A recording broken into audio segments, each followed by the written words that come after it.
All right, this is the video to finish up the 9.1/9.2 notes from class today so that we will be on track for week 7. So I'm just scrolling through what we did in class. I'm going to write in the answer, key to this one, like we had discussed in class, because I don't want to do hand calculations for p to the 8th on a video. It's just showing matrix multiplication, essentially. But we did look at how to find the stationary or steady state long run matrix. That is what your distribution matrix will approach in the long run if your transition matrix is regular. So we do have to talk about what is a regular transition matrix in just a minute. But we showed how to solve this in class. It's essentially setting up this situation right here. You put an unknown state 1 and state 2, since this is a 2 by 2. And you set that, you multiply that by your transition matrix and you set it equal to itself, because if you're in a steady state or stationary matrix, you should not change even if we multiply by the transition matrix. So that was what we would work on. And then we also ended class with filling in some diagrams with their missing pieces. So we're going to pick up with this example right here. It says a Markov chain has 3 states, A, B, and C. The probability of going from state A to B in one trial is 0.2. The probability from going A to C in one trial is 0.7. The probability from going to B in one trial is a 1. The probability from going to state C to A in one trial is a 0.3. And the probability of going from state C to C in one trial is a 0.1. Use this information to label the transition diagram and find the transition matrix. So we're going to draw the diagram first. Diagram means the little circle picture. So I've got my A, my B, and my C. Okay. Now we were given the information that from A to B, so from A to B, our arrow is going that way, that was a 0.2. From A to C, so from A to C is a 0.7. And remember, we also need to know A to A since they didn't give it to us. But remember, all 3 of these paths make up one row in your matrix, and they should add to 1. So this is 0.9, so we would need 0.1 to be the A to A probability. Okay, let's look at the next piece. We have but B to B is 1. So they're telling us that the whole entire probability outcome essentially is B is always going to go back to itself 100% of the time.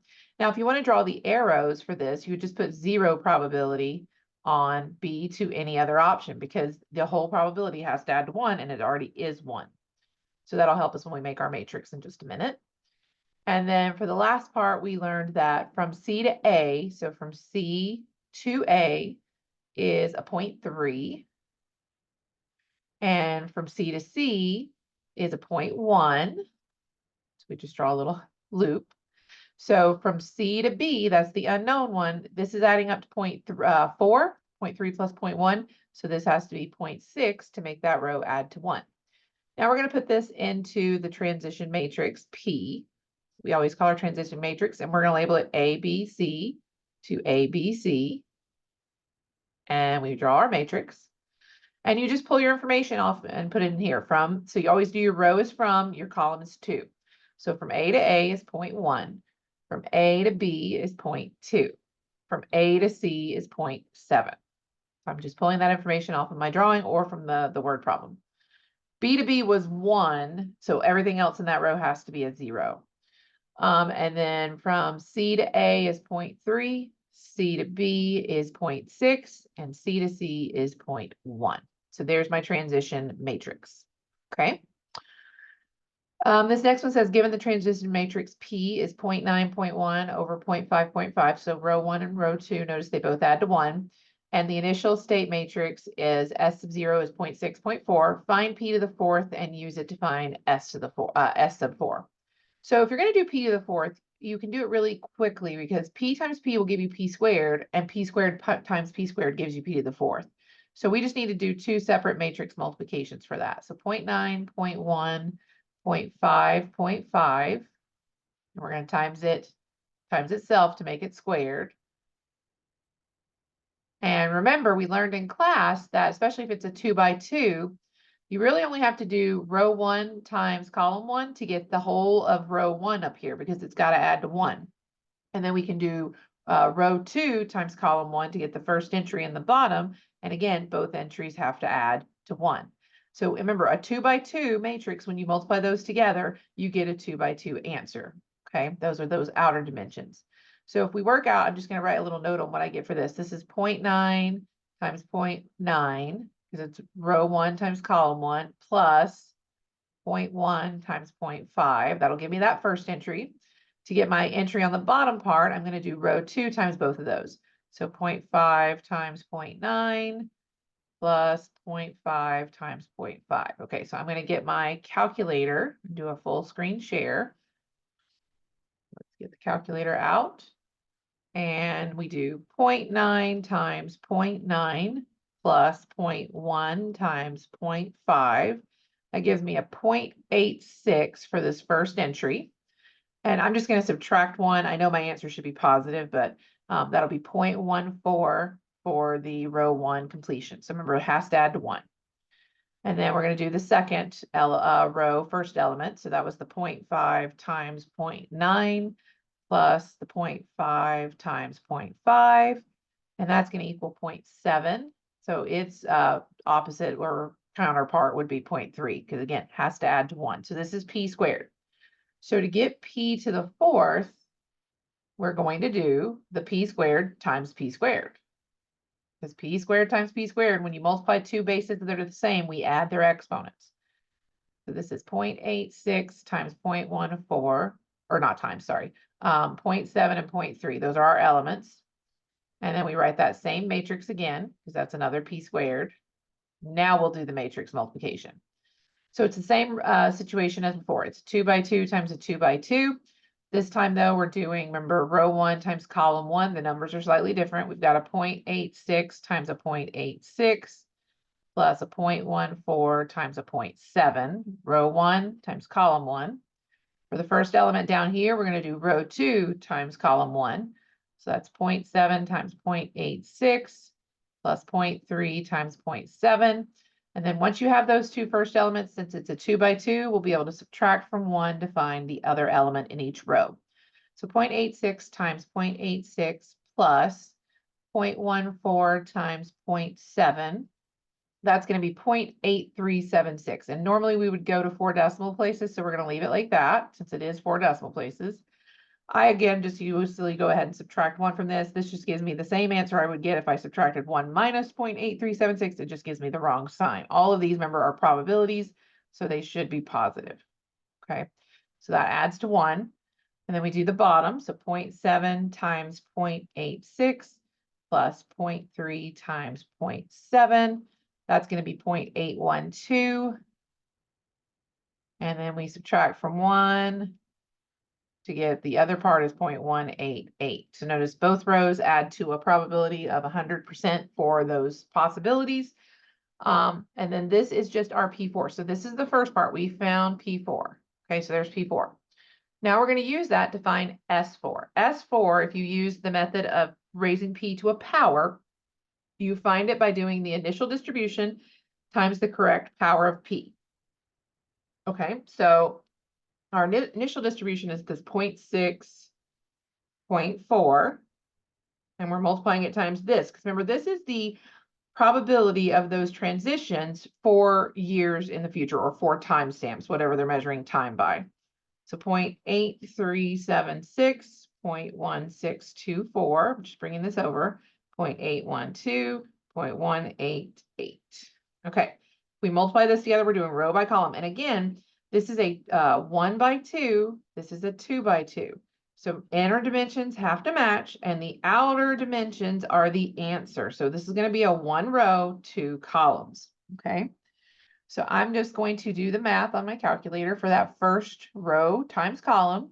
So 0.6 times 0.8376 plus 0.4 times 0.812. That gives me, and I'm going to round this to 4 decimal places. That'd be 827. The 3 is in the 4th decimal place, but there's a 6 behind it. So it's going to be 8274. It's going to get bumped up. I'll leave myself a little room. 0.8274. And then we subtract from 1, remember, to get the complement of that probability. If I round that to 4 decimal places, it'd be 0.1726. And notice I get a negative on my calculator because I'm doing the -1 instead of saying 1 minus the number. That as long as you know that your probabilities are always positive, you can do it that way. So this is our S4. What this means is for timestamps in the future, if they're counting by years or months, whatever they're counting by, we would see that the distribution for the first group would be about 83%, and it would be about 17% for the second group or state of mind, whatever they're categorizing those as. They didn't really tell us what the rows and columns represented in this one. Okay, so let's look at this next part. It says a transition matrix for a Markov chain is P, and then we get 0.4, 0.6, 0.6, 0.4. So those are our transition matrix values. If S sub 0 is 0, 1, find S squared, S fourth, and I'm actually going to make this smaller. I'm going to do S to the S sub 6, just because that way we don't have to go too far into the future. So let's look at this. So I'm going to do this. I honestly don't usually use the P to a power method, but if you want to, you can. But I'm just going to show this by doing the multiplication. So if you want to find S1, which we're trying to find S2 first, we need to first do S1 or S sub 0 times P. So that's going to be a 0, 1. Don't need a comma. So 0, 1, and we're multiplying that by the transition matrix 0.4, 0.6, 0.6, 0.4. Okay, so again, 1 by 2 times a 2 by 2 gives me a 1 by 2. Anytime you do a distribution, initial distribution times a P, you should still get the same size as your initial distribution. So 0 times 0.4 is 0, 1 times 0.6 is 0.6, okay? 0, and again, I can do 0 times 0.6 plus 1 times 0.4, or I can just realize this has to add to 1. So this is S1. Now, S2 was one of the ones they asked me to find, so I'll box this one in or circle it after we're done. This one we find, we can do just S1 times P. So you're going to do 0.6, 0.4 times the transition matrix. Okay, so I'm going to do that multiplication just on my calculator because you should get slightly familiar with this again.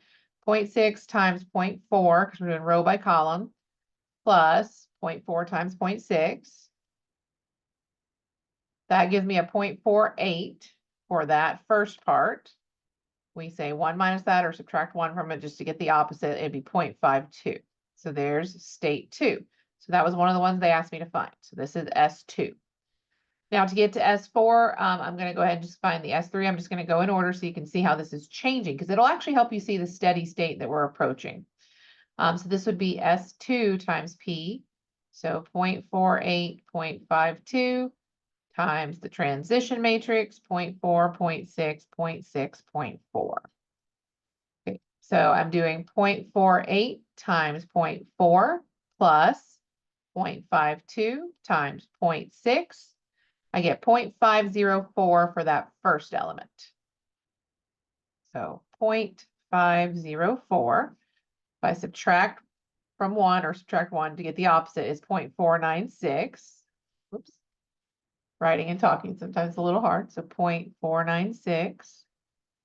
Okay, that's S3. That wasn't one of the ones I originally asked for, so we're going to just keep going. So S4 we did want, so that's an S3 times P.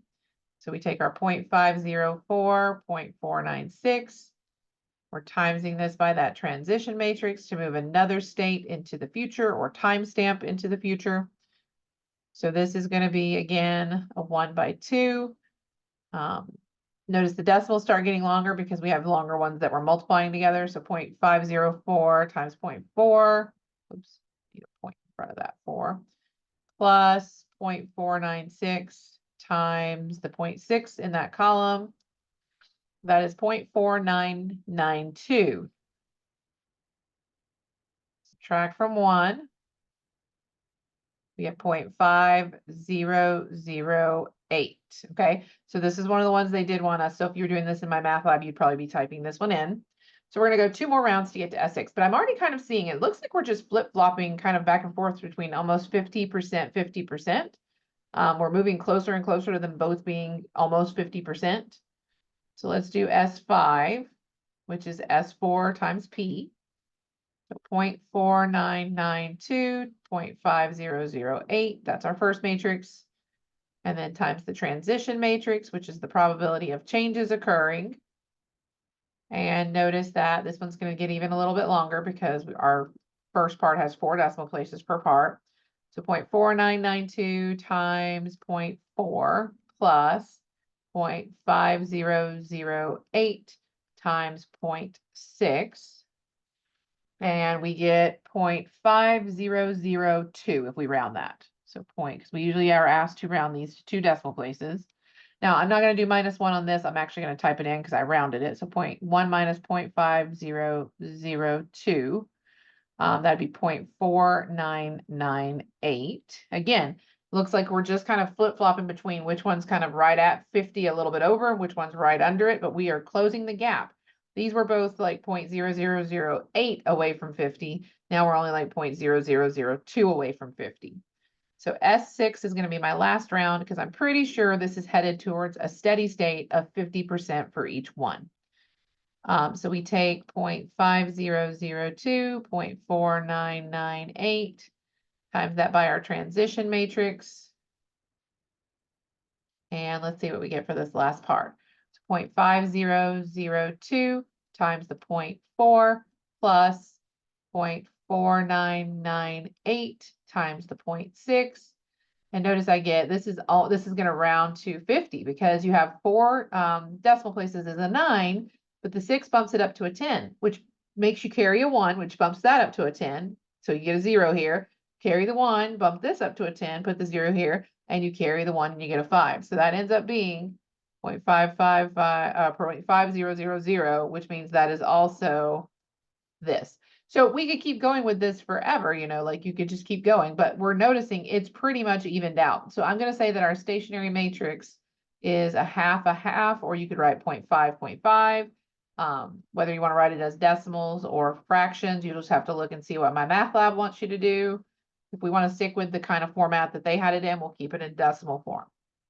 Okay, so notice we were able to kind of guesstimate what that steady state matrix was going to be because we went far enough into the future to start seeing it stagnate and get kind of steady. Okay. This is a different one. We're starting out with an initial distribution of 0.5, 0.5, but we're using the same transition matrix and we're trying to see how that changes things. So I'm going to do these same ones, but this you'll notice goes really quick on this one because something interesting happens. So S0 times P is going to equal S1. So we're going to do 0.5, 0.5 times our 0.4, 0.6, 0.6, 0.4. When we take our calculator to do this, we get 0.5 times 0.4 plus 0.6 times 0.5. I said that in the wrong order. And that equals 0.5. Okay. And that means this also equals 0.5. So notice, this is already steady stated. It's already there. The definition of steady stated or stationary is when you multiply the matrix, that is your initial distribution or any distribution in that matrix essentially, by the transition matrix. If you get the same distribution matrix back, which we just did, you have reached your steady state. So we don't even need to find, you would just go ahead and know that all of these are going to end up being 0.5, 0.5. Now you could do another couple rounds to prove that, but it's because this fits that SP equals S, that's the actual definition of being in your steady state or stationary position, okay? So notice that for both S sub 0 matrices, they are approaching the same stationary matrix S. This happens because the stationary matrix or final state is dependent upon the transition matrix, not the initial state matrix. So that's the key factor that was the same in both of these was this specific transition matrix, okay? All right, now, I briefly mentioned the definition of the word regular when I was talking about steady state or stationary matrices. We talked about it a little bit in class, and I said we were going to define it officially later. So that's this definition. It says a stationary matrix only exists if the transition matrix is regular. To be regular, it has to be shown that there is some p to the power k, so we have to keep multiplying p over and over again, where all the entries are positive, not 0. So if you're given a matrix where all of these are different numbers and they're like 0.6, 0.4, 0.7, 0.3, if you're already given a matrix where there are no zero terms and everything's positive, you already have a regular matrix, okay? And that means you will be able to find a stationary matrix because it only can exist if the transition matrix is regular. So what we're trying to figure out is if you have a zero in the given transition matrix, so these are just some given transition matrices or matrices, we want to know, is it removable or not? And we're checking for that by multiplying the P times itself multiple times. So for example, this is P, and if we multiply and get P squared, we're going to do 0.6, 0.4, and then 1, 0, and we're going to times that times itself. And the question will be, is that zero going to remain there, or does it end up becoming something else? If it becomes something other than a zero, if it becomes a positive entry that has a probability other than zero, then we can say this P is a regular matrix. So we're going to do, this is a 2 by 2 times a 2 by 2, so we're going to be getting a 2 by 2.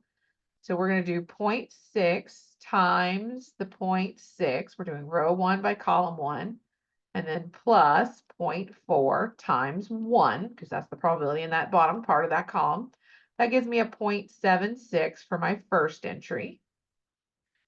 And then subtract 1 to finish that row. So that's 0.24. And again, it's positive because the row has to add to 1. Now we're going to do row 2 times column 1. Okay. So row 2 times column 1 is 1 times 0.6. So that's just going to be 0.6 plus 0 times 1, which is just going to be 0. So we just get a 0.6. Now, right away, this has to add to 1. So this has to be 0.4. Now you can verify that by doing row 2 times column 2. The 1 times the 0.4 gives us the 0.4. 0 times 0 gives us nothing else to add to that. So we just get 0.4.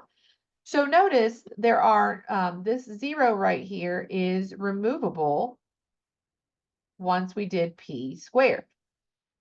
Okay, when we did P squared, we no longer had the 0 in our transition matrix. That means that this matrix, the original one, not this one, sorry, is regular. I mean, they're all part of the same matrices. It's just being squared or cubed or whatever. So yes, this P is regular. And that's because our 0 we saw in there was removable once we raised P to a specific power, specifically P squared. Okay, let's look at this one. So again, I've got P here. This is my transition matrix. Let's check P squared on this one. So we've got 0.7, 0.301. Now this time, all that changed is the 0 is now in a different position. And we're going to see whether or not that matters when you multiply these out. So when we do this multiplication, remember we do row by column. So 0.7 times 0.7 plus 0.3 times 0 is just going to be 0.49 for the top first element. We subtract, remember, to find the opposite of that. So that's 0.51. Then we do, this is where things get a little tricky. You're going to do row 2 times column 1. Notice there are zeros here because of where we're positioned and how we multiply matrices. It's 0 times something plus something times 0. That is going to stay a fixed 0 no matter what we do. So this is going to stay a 1. This will be a problem no matter how many times we multiply this. So I'll just prove it by doing one more. P cubed would be you take your same original P and you times it. Sorry, that was supposed to be just a 1. You times it by your P squared you just had. So 0.49, 0.51, and 0 and 1. What we're going to notice is that even though we have different numbers in the second part, those positionings of those zeros and the way we multiply, they never get removed. Okay, so this is 0.7 times 0.49 plus, sorry, that doesn't look like a 7, 0.3 times 0, so that's just going to be 0. So our first element is going to be 0.343. Subtract to see what the opposite is, 0.657. It's row 2, though, that's giving us the trouble. 0 times this will be 0 plus 1 times 0 is 0. That's going to be and that has to add to 1. So that's going to stay 1. This row specifically is non-changeable. But the big problem that we have is that this is a non-removable 0. It does not get removed just because of the way it's located and how we multiply. It does not get removed anytime we raise P to any power. So this is not a regular matrix. And you can keep going to prove that to yourself, but it is a fixed 0. It's going to be stuck there forever. Now, here's where things can get a little dicey. Now, I'm going to do just one 3x3, just so you can see how sometimes you have to go multiple powers to actually see if this is regular or not. Because this has 1, 2, 3, 4, 5 zeros that need to be removed completely. If a single one of them does not get removed after we've done so many steps and we see that one becomes kind of fixed and it never changes, then we can't say that this is regular. So I'm going to start with p squared just to see if any of the zeros get removed, even if not all of them get removed, but if any of them get removed during this first step, we continue the process because we need to know, will they remove more? So 0, 1, 0, 0, 0, 1, 1/5, 0, 4/5. Okay. So row 1 by column 1. So 0 times 0 is 0, plus 1 times 0 is 0, plus 0 times 1/5 is 0. So that first top element is going to be a 0. Now for a 3x3, you do have to do row 1 times column 2, because otherwise we don't know what we need to add to 1 all the way across, because you need 2 of the 3 elements to know what the last one is. So we'll do 0 times 1, which is 0, 1 times 0, which is 0, and 0 times 0 is 0. So we still have, add those all together, you still have a 0. Then we have 0 times, which is different. It didn't have a 0 there to begin with. So that actually we removed something and actually got a 0. 0 times 0 is 0. 1 times 1 is 1. 0 times 4/5 is 0. Now I could have already known this was 1 because remember the row has to add to 1.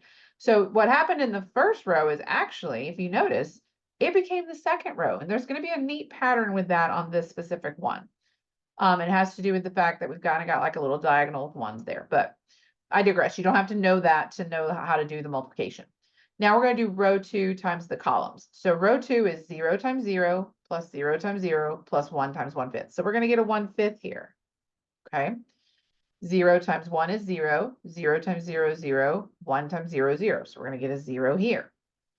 0 times 0 is 0. 0 times 1 is 0. But 1 times 4/5 is 4/5. And I already knew that because remember the row has to add to 1. Okay, but I can check it. Oh, sorry, that keeps looking like a 9. I can check that though with matrix multiplication as well. So see, I can do it both ways.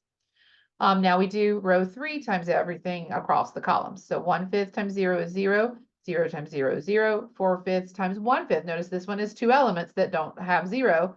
That'd be 4 over 25 because we have to multiply top times top, bottom times bottom. Okay. Then we do row 3 times column 2.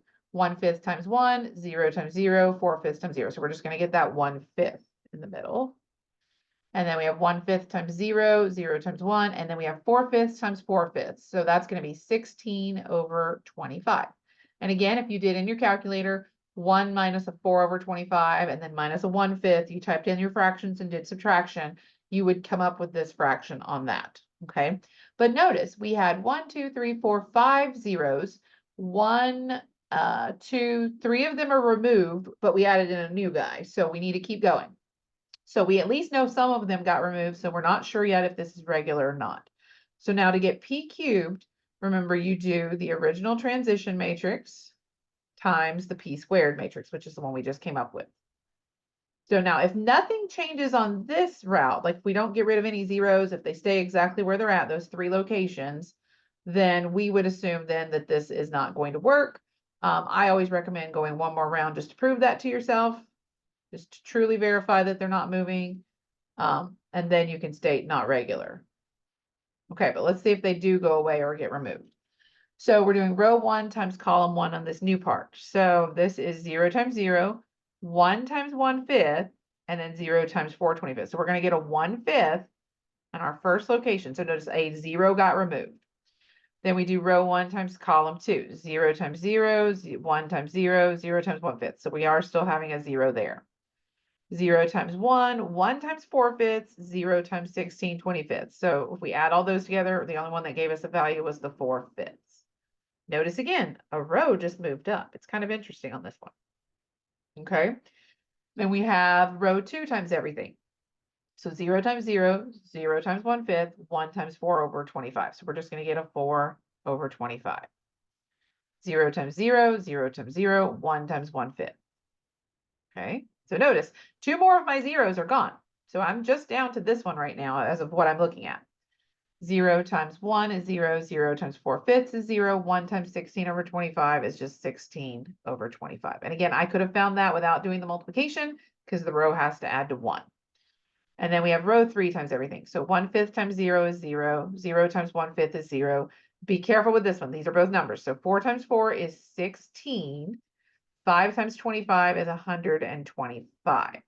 Okay. 1/5 times 0 is 0, 0 times 0 is 0, but 4/5 times 1/5 is 4 over 25. 1/5 times 1 is 1/5. I might have to write this one down. It has 2 elements that work. 0 times 4/5 is 0. 4/5 times 16 over 25 is 64 over, I believe, yeah, 125. So we'll need to enter this into our calculator and get a common denominator. What it ends up being is you needed to multiply 25 by top and bottom of this fraction. So 25 over 125 plus 64 over 125. So this is just to help me work out this little element right here. So that's 89 over 125. Okay, so we're so close. As long as we can get rid of this 0 in the top row on the next round, which is p to the 4th, we will then have a regular transition matrix from our original, okay? Now, if it's me, if I'm doing p to the 4th, I'm more likely to do p squared times p squared. You can do the original p times this, but I just find that the numbers are a little easier to look at when you do the same matrix twice. That's just me personally. So I'm going to do p squared times p squared. That's just how I like doing p to the 4th. So I'm going to write the same matrix twice. And again, it's the same thing as doing a p times the p to the 3rd. You're just doing it using the squaring. Okay, so 0, 0, 1, 1/5, 0, 4/5, 425, 1/5, and 16 over 25. Okay, so let's do our row 1. 0 times 0 is 0, 0 times 1/5 is 0, 1 times 4 over 25 is 4 over 25. 0 times 0 is 0, 0 times 0 is 0, 1 times 1/5 is 1/5.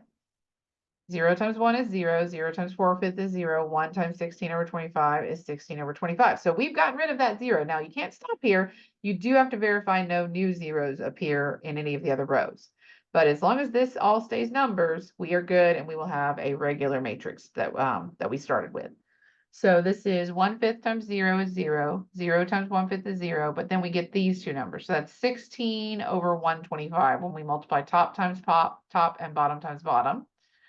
1/5 times 0 is 0, 0 times 0 is 0, 4/5 times 1/5 is 4 over 25. 1/5 times 1 is 1/5. I might need to write that one down. 0 times 4/5 is 0. 4/5 times 16 over 25 is the 64 over 125 again. We already did that up here. We know that's 89 over 125. And then the last row, we have to do 4/25 times 0, which is 0. 1/5 times 1/5 is 1 over 25. And then we have 16 times 4, which is a 64 over 25 times 25 is 625. So we got to add this together. So again, you can use your calculator and use the fraction button. I know that 625 is 25 times 25. So I just need to multiply this by 25 again to make that magical happen. So that's going to be 89 over 625 for that first element. Then we have 4/25 times 0, 1/5 times 0. So the last element's the only one that has numbers. That'll be 16 over 125 for that middle part. So we're one element away from proving that this is regular. 4/25 times 1 is just 4 over 25. 1/5 times 4/5, that's going to be 4 over 25. So that's another 4 over 25. And then 16 times 16 is that 256 over 25 times 25, which is 625. So I would go ahead and add those two together. And again, I know that if I multiply this first group by 25 on top and bottom, that gives me a 625 for my denominator. Again, you have a calculator. Feel free to use the calculator. 25 times 8 is my numerator for that first one, plus the 256. So my numerator is 456 over 625. So the whole gist of this is now all of the zeros have been removed. So yes, this is a regular matrix. And why is that important? Because if you don't have a regular matrix, you'll never be able to find a stationary or steady state matrix. That's why. All right, so we just have a few more things to cover on this section. I am going to mark out D. This one's a little harder than anything we would ever give you. And like I said, we kind of keep it 2 by 2 for the testable parts. So it says for each transition matrix P, find the stationary matrix S and the limiting matrix P. Now, here's what we didn't define this one. So a limiting matrix P is when you take your matrix and say it's a 2 by 2, and each row is S, essentially. You just put whatever numbers you get for your S matrix, your stationary matrix, you just make a matrix of this same size, and you put that in for all the elements. So if this is 0.6 and 0.4 for S, we put 0.6, 0.4, 0.6, 0.4. So that's called the limiting matrix P with a bar over it. We're not going to do anything with that in our class. We just are telling you how to find it. So I'm going to find the stationary matrix. Now remember, that's solving what we did in the last part of class. We do SP equals S. So this is a 2 by 2. So we only have 2 elements for S for our initial distribution. Our P is a 0, 1, a 0.25, and a 0.75. And then we're saying for this to have a steady state, we have to equal the same matrix that we start with. So in these problems, you do row by column and set it equal to the element that it would have given us. So that's how we get our equations. So this would be 0 times S1 is just 0. So that's gone away. This would be 0.25 S2 equals S1. Okay.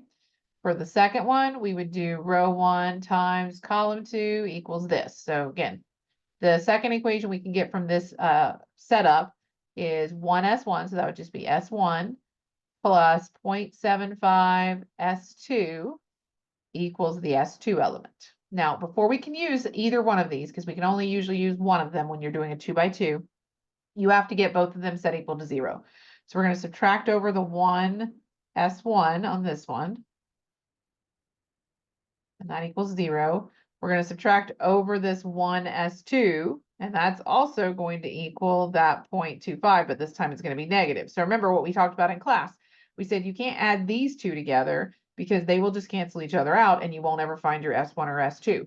We need to pair one of those equations with the fact that S1 plus S2 has to add to 1.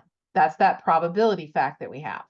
So I'm just going to use the first equation and this fact. So negative S1 plus 0.25 S2 equals 0. The nice thing about this is if I put that together, I already have the S1s canceling out because one is a positive and one is negative. You might want to write those numbers in just so you can see them. So I don't need to adjust this equation. This is going to cancel when I add it. This will be a 1.25 S2. So we have to add them together, and this is 0 plus 1, so that's 1. We divide both sides by 1.25, and that'll give me the value of S2 in my stationary matrix. So 1 divided by 1.25 is 0.8. So S2 is a 0.8. So what does that tell me? For my stationary matrix S, the second location in that matrix is going to be 0.8. This has to add to 1, so that's going to be a 0.2. So there's my stationary matrix. The limiting matrix is just me making the same size matrix that my transition starts as, and I just make both rows the stationary matrix. So there's my limiting matrix. So it's a really easy thing to find. We just don't really use it for anything else in this class. The only reason we're covering it in this example is because my math lab questions all had that as like a follow-up. Okay. So let's do one with some fractions. Okay, so again, to find the steady state or stationary matrix, you say I need to do SP equals S, where S, this time again, a 2 by 2 is S1, S2. We have our transition matrix, 1/5, 4/5, 3/5, 2/5. And we're saying that if it's stationary, it equals itself, the original distribution. So we come up with our equations. We do row 1 times column 1. So that's going to be a 1/5 S1 plus a 3/5 S2, and that row times column equals the first element in the equal part. Then we have our second one, which is row 1 times column 2 will equal the S2. So that's going to be 4/5 S1 plus 2/5 S2 equals S2. Now we need to move all these over, remember, so we get a Z equal to 0 because we want all of our S's on the same side. So I'm going to subtract 1 S1 from both sides, if you want to show that. This would be like a 5/5. Because remember, if you think about adding and subtracting fractions, or you can use your calculator, you need a common denominator. So this is like -5/5 because that equals 1. So that's going to end up being a -4/5 S1 plus a 3/5 S2 equals 0. On this one, I need to subtract over 1 S2 so that gives me a 0 over here. And notice this time our 4/5 S1 is staying as it is, but this is going to be like minus a 5/5 again. That's going to be a -3/5 S2. So again, every single time you have a 2 by 2, you can only use one of these equations because they're kind of opposites of each other. So they don't add together. They give you 0 equals 0 if you do that. So we should be able to solve for S1 and S2 if we use the fact that I'm going to use the first one. Usually I just go for that. If we use the fact that we can take the equation S1 plus S2 equals 1, that's what's true for all probability rows, we can multiply this whole equation by 4/5 because that'll make it cancel with that S1.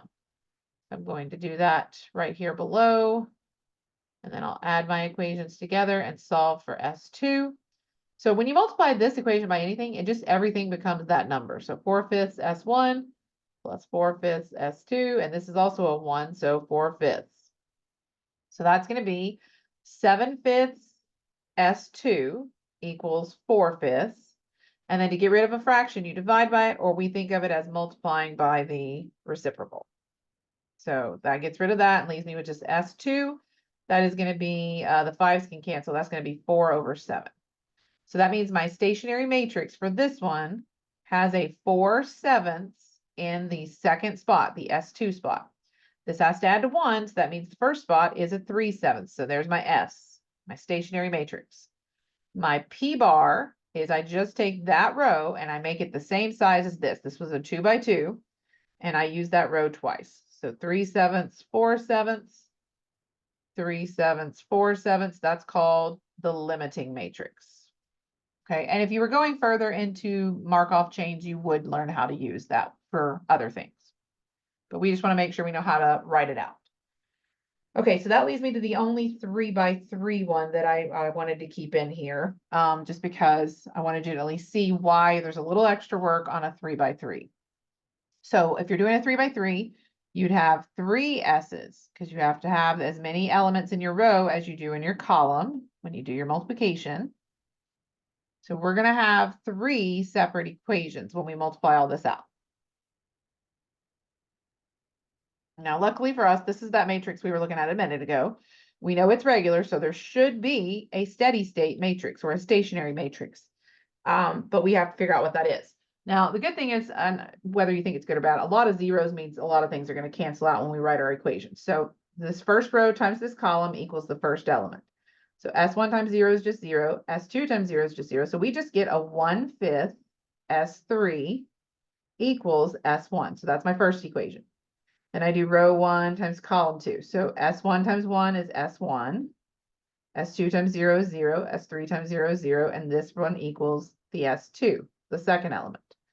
Then we do row 1 times column 3. So S1 times 0 is 0. S2 times 1 is just S2.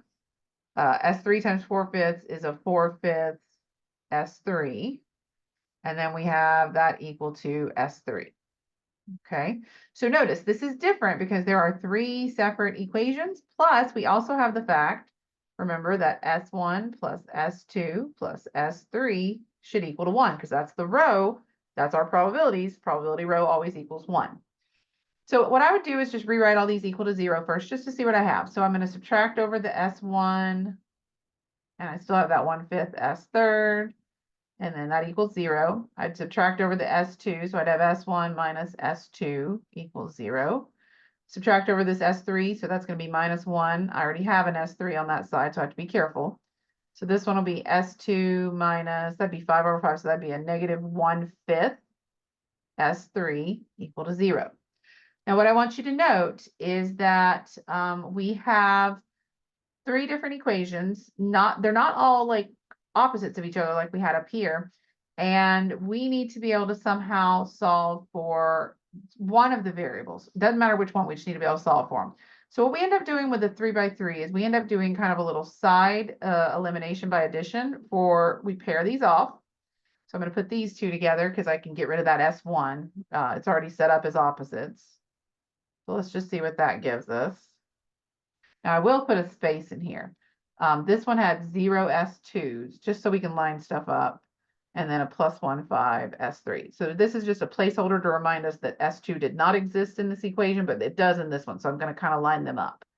This one has S1. We do have the S2. It's a -1 S2, but we don't have the S3.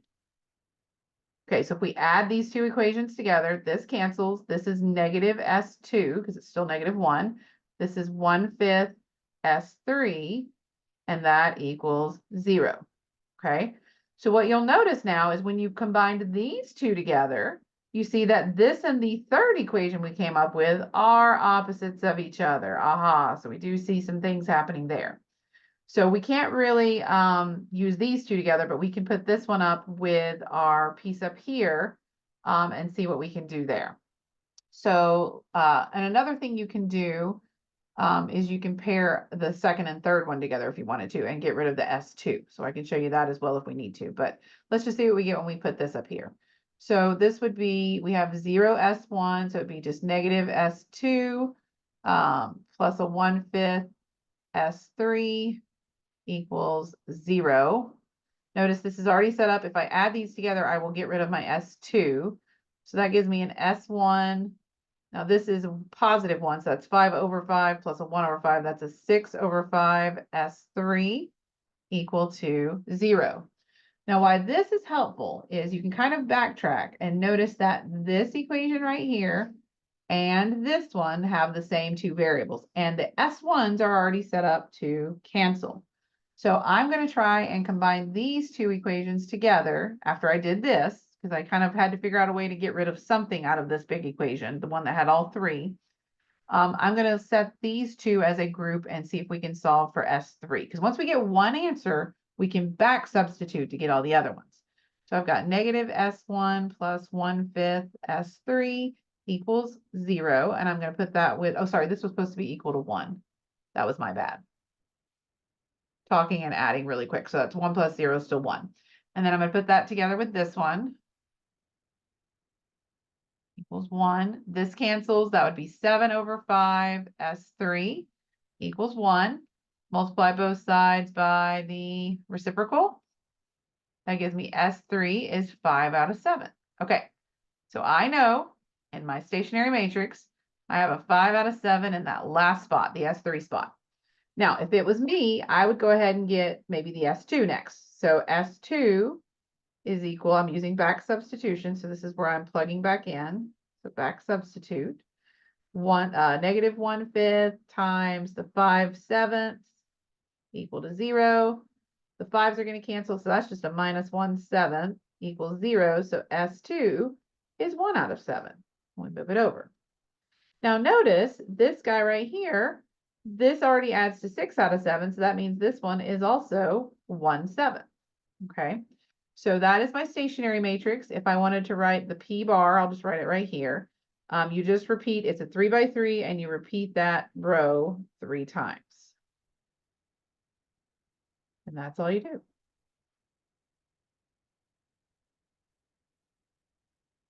Now that's not very interesting, but that's how they would have you write that in. Okay, I said this one I would not do just because, like I said, it's harder. It's a lot more involved with the equations, and we don't go that deep on our homework, quizzes, or tests. So let's look at a couple. There's only, I think, 2 of these application problems. So it says most railroad cars are owned by individual railroad companies. When a car leaves its home railroad trackage, it becomes part of the national pool and can be used by other railroads. The rules governing the use of these pooled cars are designed to eventually return the cars to their home trackage. So it looks like they have 2 places they could be, their home or the national. A particular railroad found that each month, 82% of its boxcars on the home trackage join the national pool. So if I'm thinking about my P already, if I've got home and national, I'm just using their abbreviations or capital letters that kind of match with that. 82% of the boxcars that were home then moved to national. So from home to national is 0.82. That means I can find this by subtracting from 1, so that'd be 0.18. So that means 18% stay on the home track if they were already at home. And then it says 57% of its boxcars that were in the national pool, so they're starting in the national pool, will return to the home track. So from national to home is 0.57, and that would be 0.43 to make that add to 1. So there's 43% that would stay in the national pool. It says if these percentages remain valid for a long period of time, what percentage of its boxcars on this railroad expect to have the home trackage in the long run? So this means we're looking for that stationary matrix, okay? So again, all of these this is a regular matrix. We don't have to even think about it because it is all non-zeros. They're all positive entries. So we're gonna just go ahead and set up the SP equals S. This is a 2 by 2, which is kind of the level of difficulty we want you to be able to master. We've got our 4 entries for our transition matrix. And if you're stationary, you should give the same distribution right back. So we're going to get our equations. Now, if you've done a 2 by 2 enough, you know that you only really need to get the first equation, because when it's a 2 by 2, the second equation is just, remember, exactly a match of the first equation, just opposite signs. So I'm going to use the fact that S1 plus S2 has to equal 1, and then I'm going to get the first equation I can get here. Row 1 times column 1 equals the first entry. So that is 0.18 S1 plus 0.57 S2 equals S1. We'll subtract over the S1. Remember, that's like a minus 1. So 0.18 minus 1 is a negative 0.82 S1. So we'll have a 0 on the other side. All of our S's are together. Okay, so I'm going to put that over here underneath my fact about probability. And what I always just do is I just multiply that probability equation where everything has to equal 1 by whatever the opposite of this negative is. So that'd be 0.82. The reason I do that is because then I can easily just add the columns together and get the answer for S2. So notice this is going to make all of those a 0.81 because these all have a coefficient of 1. And then we have negative 0.82 S1 plus 0.57 S2 equals 0. So this is gone. We add together the 0.82 plus 0.57. That gives me a 1.39 S2. 0 plus a 0.82 is a 0.82. We're going to divide by whatever's next to S2. Remember, S2 should come out to an answer between 0 and 1. So 0.82, because it is a probability, divided by 1.39 is, and I'm going to round this to 4 decimal places. It's going to be 0.5899. The 2 does not bump the 9 up. 0.5899. So I already now have everything I need to know to find that stationary matrix. This is 0.5899. We subtract 1 minus 0.5899. We get 0.4101. Now remember, this is the home trackage and this is the national pool. So they asked us a question. They said, if these percentages remain valid for a long period of time, what percentage of boxcars can this railroad expect to have on its home trackage in the long run? So they would have the home one. So they can expect 41.01, because you just times that by 100 to turn it into a percent on the home trackage in the long run. And that's all we do. Okay, so let's do one more. This one has a couple different parts. This is the final question. Now there was another one, I believe, in the notes, but it was a 3 by 3. And since that wasn't in the assignments, I decided to omit that one. So that page 11, I don't even know that I printed it for the in-class students. But if you're online and you saw there's a page 11, this guy down here, we're omitting. It's a 3 by 3. Okay, so let's look at this one. It says a red urn contains 1 red marble and 4 blue marbles. A blue urn contains 3 red marbles and 2 blue marbles. It's hard to say all those colors. A marble is selected from an urn, the color is noted, and the marble is returned to the urn from which it was drawn. So we're putting it back. So we're always going to have the same amount of marbles in each urn that we started with. The next marble is drawn from the urn whose color we just drew. So if you draw a red marble, you're going to draw from red urn again. If you're in the blue urn and you draw a red marble, you're going to switch and draw from the red urn. So whatever color marble you pick, no matter which urn you're in, you're going to switch to that color urn for the next draw. Thus, this is a Markov process with two states. Which urn are you drawing from?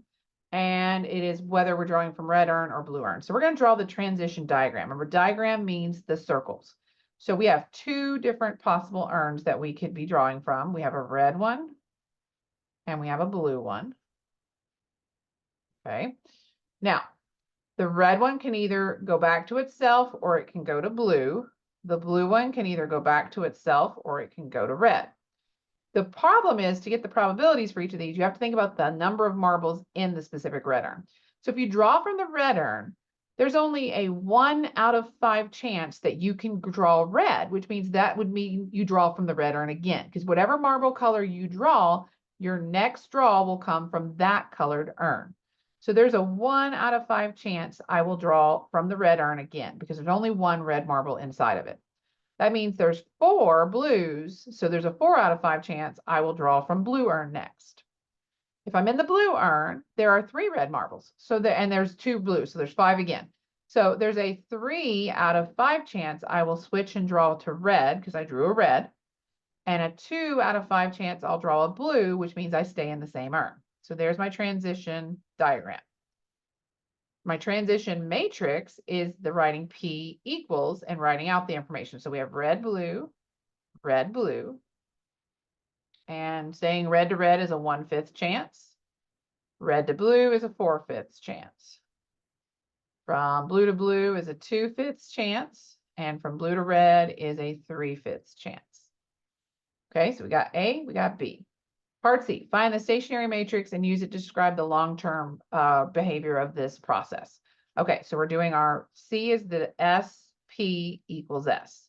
So S1, S2 times the transition matrix, which is 1/5, 4/5, 3/5, 2/5. And notice that is regular. There are no 0 entries. So it should have a stationary matrix somewhere down the line. Okay, so again, since it's a 2 by 2, I really only need to get one of the equations and then the fact that probability adds to 1. So I always have to remember to use that fact or I won't get anywhere. So 1/5 S1 plus 3/5 S2, because I'm multiplying my row by column, equals S1. We'll subtract over the S1. So think about subtracting a 5 over 5 because you're subtracting 1. So that's going to be negative 4/5 S1 plus 3/5 S2 equals 0. Okay, so I can put that equation over here. Once you got it set equal to 0. And now we're multiplying that top equation by whatever this negative value is. You multiply this by the positive of that. That just helps that S1 cancel when we do elimination by addition. But that whole top row is all 1s in front of each part. So you're just going to get 4/5 when you multiply it through. The nice thing about that equation. And then we have our negative 4/5 S1, our plus 3/5 S2, and our 0. So we add these together, these equations, we get 7 over 5 S2 equals 4 over 5 when you add that to 0. Multiply both sides by 5/7. And we're going to get that S2 equals, the 5's cancel, so that's a 4 out of 7. So again, my stationary matrix would be a 4/7 for the S2, which means it's a 3 out of 7 for the S1. Now, when you want to write that in the long term, you would say, in the long run, the probability of, that's not looks like of, of drawing, let's say of the next draw, because it's telling you the probability of what's going to happen next. The next draw being from the red urn, because that's our first guy. This is the blue one, the way we set it up, is 3 out of 7. And the next draw being from the blue urn is 4 out of 7. Now, if they ask for percentages, I need to go back and read it. Yeah, they just said long run behavior. They didn't say it had to be in a percentage or a decimal. So if they said percentages, you might want to change these to decimal form and then, multiply by 100 to turn it into a percent. But they did not specify in the directions that it needed to be changed. Okay, so that is the end of this video.